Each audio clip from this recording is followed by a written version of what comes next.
I'm Jim Parsons. I'm an actor. I consider myself so lucky to have grown up in Houston. It was so beneficial to me as a person in general, but very specifically as an actor. I've never participated in theater like I got to in Houston, and some of the experiences I had in Houston will never be replicated.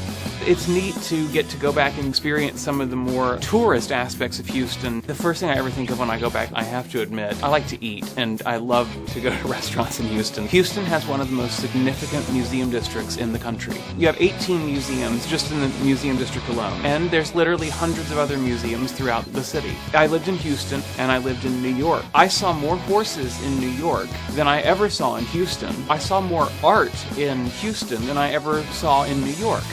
I'm Jim Parsons, and this is my Houston.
I'm Billy Gibbons from ZZ Top. I'm Dusty Hill. I play bass. And Frank Beard on drums. Ray Charles, in his autobiography, said if you want to put a great band together, go to Houston, Texas. When we got started, they said, well, you need to go to California or New York to make it. And we went, no, we don't. We're going to stay here. Many of the familiar numbers were inspired by things that happened to us in this great town, H-Town. Houston is a very international city. It's got that flavor with the food, with the people. Medical Center, Rice University, plus the great art museums. I like to go to all the sporting events. I like the golf, 365 days a year. A lot of places to go to hear great music of all different types. It always seems to come back to music and Mexican food. My life is the life of a musician on the road, looking forward to coming back home. My home is in Houston. It's a wonderful town. Enough said right there. We're ZZ Top, and this is our Houston.